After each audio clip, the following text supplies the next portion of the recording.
വേദിയിലും സദസ്സിലും ഇരിക്കുന്ന എല്ലാ സുഹൃത്തുക്കൾക്കും നമസ്കാരം. ഇവിടെ ഞാൻ സുഹൃത്തുക്കൾ എന്ന് പറയുവാനുള്ളൊരു പ്രത്യേക കാരണം തന്നെ ഒരുപക്ഷെ വേദിയും സദസ്സും തമ്മിലുള്ള അന്തരം അകറ്റുക എന്നുള്ളതാണ് നിങ്ങളുടെ ഈ ഒരു ടീമിൻ്റെ ഏറ്റവും വലിയ ലക്ഷ്യം എന്ന് ഞാൻ കരുതുന്നു. അതിൽ വിജയിച്ചവരാണ് നിങ്ങൾ ഓരോരുത്തരും.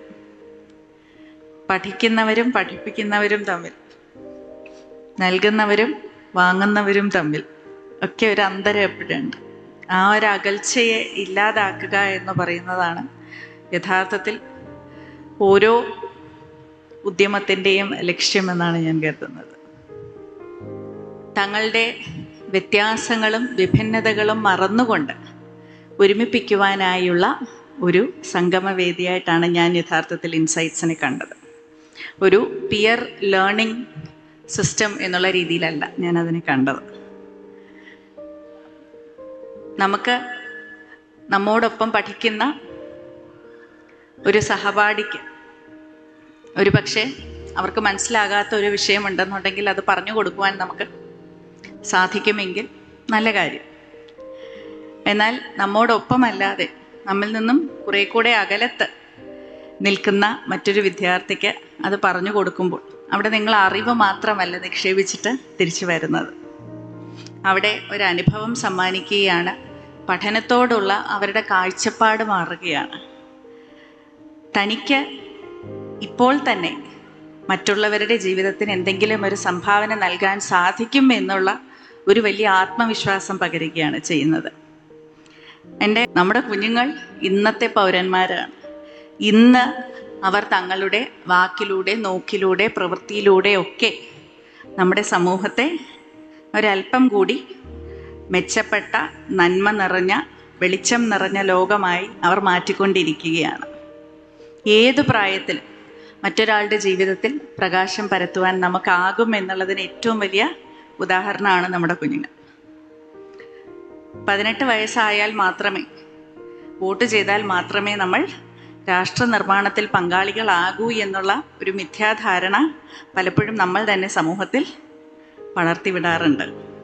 പക്ഷെ അതൊരു മിഥ്യാധാരണയാണ്. ഒരു പ്രായമാകുന്നത് വരെയും നമ്മൾ കാത്തിരിക്കേണ്ട ആവശ്യമില്ല രാഷ്ട്ര നിർമ്മാണത്തിനായി സംഭാവന ചെയ്യുവാൻ എന്നുള്ളത് കൂടിയാണ് ഇൻസൈറ്റ്സ് എന്ന് ലോകത്തിനോട് വിളിച്ചു പറയുന്നത്. വിദ്യാർത്ഥികളാണ് ഏറ്റവും കൂടുതലുള്ളത് ഇതിൽ പങ്കാളികൾ.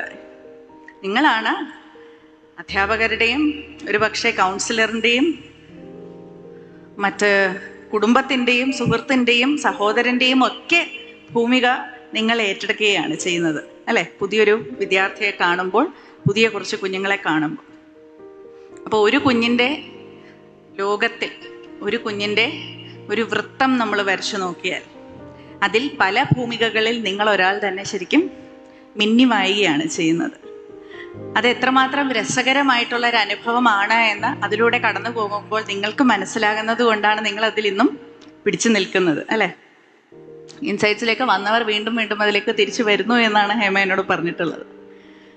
അതിൽ നിന്നും ലഭിക്കുന്ന വളരെ പ്രത്യക്ഷമായിട്ടുള്ള ഒരു എന്താ പറയുക, സാധാരണ മറ്റു ജോലികളിൽ അല്ലെങ്കിൽ മറ്റുദ്യമങ്ങളിൽ ലഭിക്കുന്നത് പോലെയുള്ള പേർക്സ് ആൻഡ് പ്രിവിലേജസ് എന്ന് നമ്മൾ പറയുന്നത് പോലെ യാതൊരു തരത്തിലുള്ള ഒരു സാമ്പത്തിക ഇടപാടോ അല്ലെങ്കിൽ മറ്റ് ഔദാര്യങ്ങളോ നിങ്ങൾക്ക് ലഭിക്കുന്ന കൊണ്ടല്ല.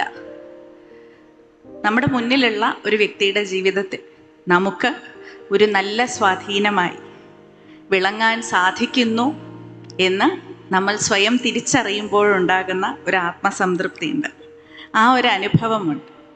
And it's that experience which tells you that you are worth it.